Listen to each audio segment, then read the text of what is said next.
Welcome to my channel doctor Hanslal homoeo clinic. मैं doctor Ajit Kumar, homoeopathic physician. आज हम लोग जानेंगे गठिया को ठीक करने की कुछ होम्योपैथिक मेडिसिन के बारे में, और लास्ट में मैं अपना एक्सपीरियंस बताऊंगा, कुछ टिप्स बताऊंगा जिससे आपका गठिया जल्द से जल्द ठीक हो जाए।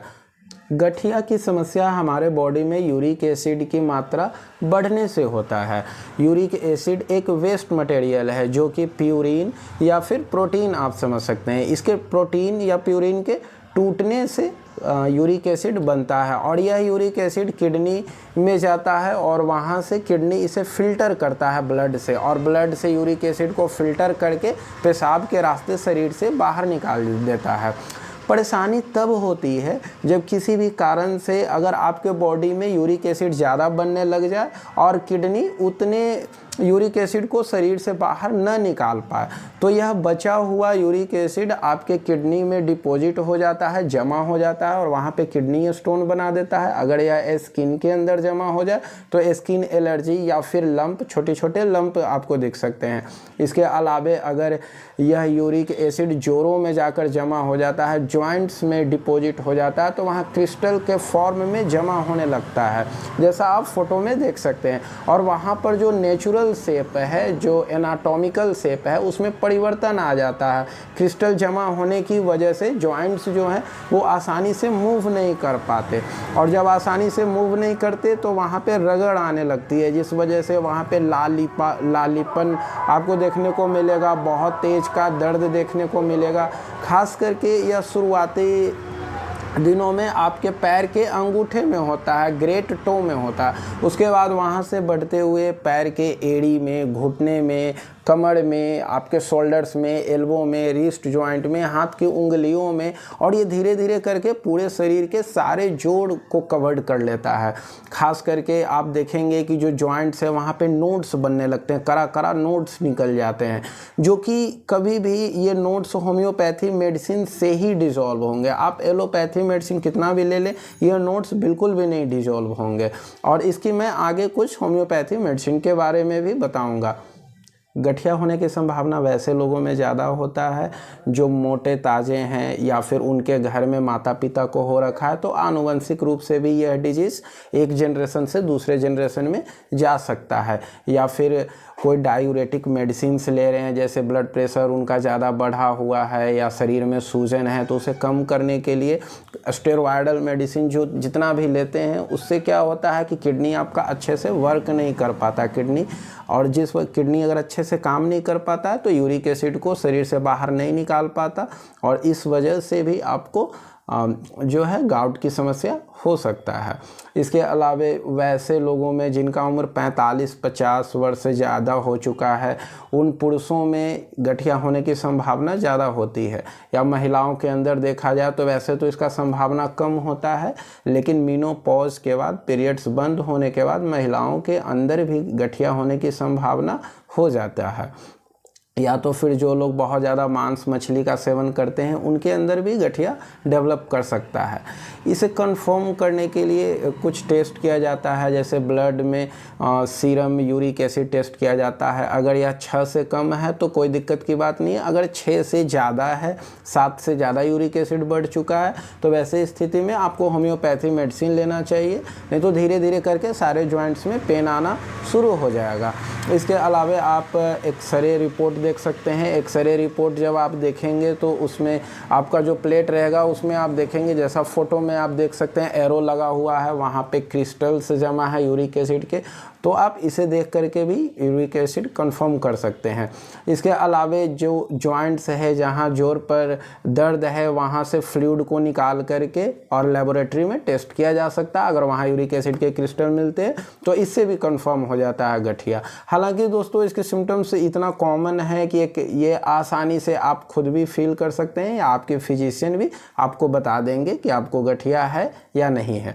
इसके बाद अब हम बात करते हैं कुछ होम्योपैथी मेडिसिन के बारे में। जिस मेडिसिन से आपका सिम्टम मैच करे वो मेडिसिन आप ले सकते हैं।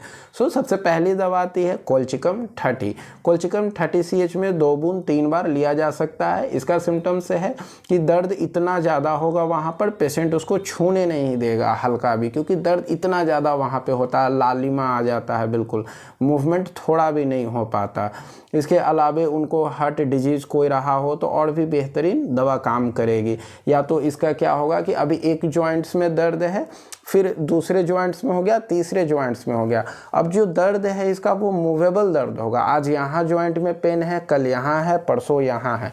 मतलब जॉइंट टू जॉइंट जो पेन है वो चेंज करता है, अपने जगह को बदलता रहता है। तो इस स्थिति में आप कोल्चिकम 30 का इस्तेमाल कर सकते हैं।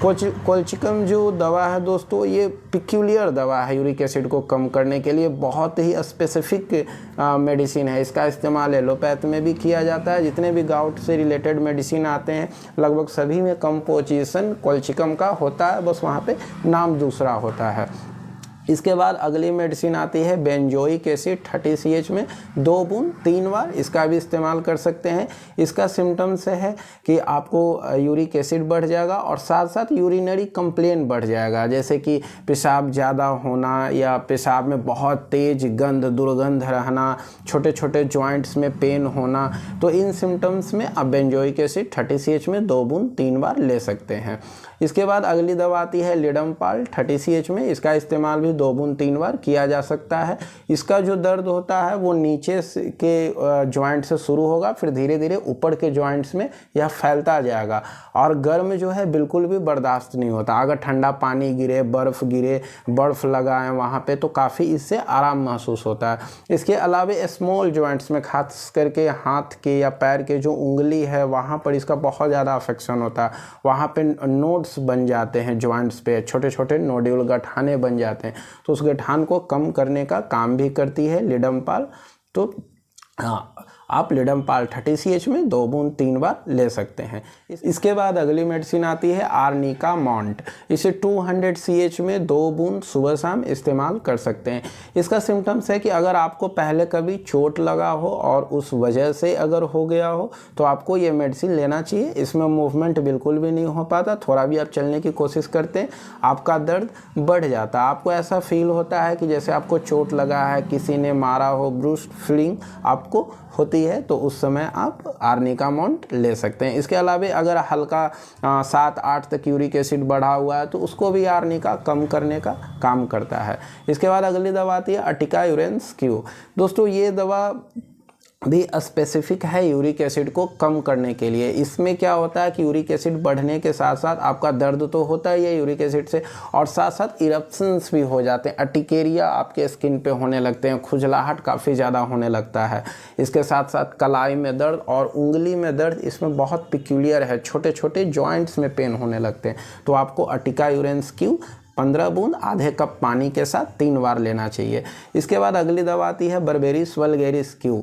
इसमें भी आपका यूरिक एसिड जो है बढ़ जाता है। अगर किडनी प्रॉपर तरीके से काम ना कर पाए और किसी प्रकार का रुकावट हो किडनी में जिस वजह से आपका यूरिक एसिड बाहर नहीं बॉडी से निकल पाता है तो बर्बेरिस वल्गेरिस क्यू का इस्तेमाल करना चाहिए। अगर इसका सिम्टम देखा जाए तो किडनी रीजन में काफ़ी पेन होता है, खास करके बाएं साइड में दर्द होता है। इसके साथ साथ आपका कमर से लेकर के और नीचे की तरफ थाई में जो थाई वाला रीजन है घुटना तक काफ़ी ज़्यादा दर्द रहता हो तो आपको बर्बेरिस वल्गेरिस क्यू लेना चाहिए। इसके बाद दोस्तों अब हम इसको समाप्त करते हैं। तो सबसे पहली दवा थी कोल्चिकम। तो जिनको भी दर्द है उनको कोल्चिकम 30 2 बूंद 3 बार लेना चाहिए, और अटिका यूरेंस क्यू और बर्बेरिस वल्गेरिस क्यू दोनों को मिला लें 10-10 बूंद सुबह दोपहर शाम करके इसका सेवन कर सकते हैं। इसके बाद आर्निका का सेवन आप करें अगर चोट लगने का हिस्ट्री हो। बेंजोइक एसिड का इस्तेमाल करें जब आपको कोई यूरिनरी ट्रबल हो। आप लिडमपाल का इस्तेमाल करें अगर नोड्स बन गए हों जॉइंट्स में तो इसका इस्तेमाल करें। दोस्तों मैं गठिया को 3 कैटेगरी में डिवाइड कर रहा हूँ आपको समझाने के लिए। अगर मान लीजिए आपको एक्यूट आपको ये डिजीज़ हुआ, बिल्कुल शुरुआती स्टेज में हो, तो आप होम्योपैथी मेडिसिन का इस्तेमाल करें, आपका बहुत जल्द से जल्द ठीक हो जाएगा। 1-2 महीने के अंदर आपका ठीक हो जाएगा। दूसरा, वैसे लोग जिनका 2-3 सालों से है और उनका उम्र भी 60-40 के बीच में है, 40 और 60 साल के बीच में है, तो ऐसे लोग अगर इस सारे मेडिसिन का इस्तेमाल 3 से 6 महीना करते हैं बिल्कुल ठीक हो जाएगा। तीसरा हो सकता है दोस्तों कि आपका उम्र 70, 75, 80 साल हो चुका हो और आप पिछले 10 10-15 सालों से एलोपैथी मेडिसिन ले रहे हों, तो आप बिल्कुल भी अचानक से एलोपैथी दवा को बंद करके होम्योपैथी दवा ना लें, क्योंकि आप बहुत दिनों तक एलोपैथी दवा लेते हैं तो इस वजह से गठिया की समस्या तो रहती ही है, साथ साथ आपको पेट की समस्या हो जाएगी, पेट में जलन होना, गैस होना, कमजोरी महसूस होना, शरीर में खून की कमी होना, मांसपेशियों में दर्द, नींद ना आना, तो बहुत तरह की समस्याएं आपको हो चुकी होगी और आप सारे का अलग अलग से दवा ले रहे होंगे। और अचानक से अगर आप एलोपैथी दवा को अपना बंद कर देते हैं तो ये सारी कंप्लेन आपका बढ़ जाएगा, फिर आप होम्योपैथी दवा खाएंगे तो उतना तेज़ी से आपका कम नहीं कर पाएगा, तो उस समय आपको लगेगा कि होम्योपैथी दवा काम ही नहीं कर रहा, तो एक्चुअल में आप एलोपैथी मेडिसिन के एडिक्ट हो चुके हैं। तो यहाँ आपको आवश्यकता है कि आप अपने एलोपैथी मेडिसिन को धीरे धीरे करके कम करते जाएं। जैसे उसमें जितना भी दवा गैस बनने के लिए खा रहे हैं, कोई स्टेरॉयडल मेडिसिन है, तो वो सब मेडिसिन को आप बंद कर दें और सिर्फ वहाँ पे आप पेन किलर लें और साथ में आप होम्योपैथी दवा लें। लगभग आप 10-15 दिन दोनों मेडिसिन को साथ में लें, फिर धीरे धीरे करके एलोपैथी मेडिसिन को बंद कर दें। 1 महीने बाद आपका स्थिति होगा आप कंप्लीटली होम्योपैथी पे आ चुके होंगे। और इसी मेडिसिन से, जैसे कि लिडमपाल मैंने बताया, तो मैंने अपने एक्सपीरियंस में देखा है कि मैं किन्हीं को भी लिडमपाल देता हूँ दर्द के केस में, उनका गैस से संबंधित जितनी भी समस्याएं होती है वो इसी मेडिसिन से ठीक हो जाती है। हालांकि आप अगर मटेरिया मेडिका पढ़ें तो शायद आपको लिडमपाल का बहुत ज़्यादा गैस का कम सिम्टम ना मिले, लेकिन आप प्रैक्टिकली इसको देखा गया है कि जिस पेशेंट को भी दिया जाता है उनका ठीक हो जाता है गैस से संबंधित समस्या। तो इस प्रकार से आप धीरे धीरे करके एलोपैथी दवा को बंद करें और होम्योपैथी दवा खाएं। आप लगभग 6 महीना 1 साल मेडिसिन को खाएं, उसके बाद दवा के डोज को धीरे धीरे और कम करते जाएं, या आपके नियरेस्ट में जो डॉक्टर हैं उनसे कांटेक्ट करें, उनसे मिल करके पूरे जो है प्रॉपर केस टेकिंग कराएं, उसके बाद आप अपने मेडिसिन को लें।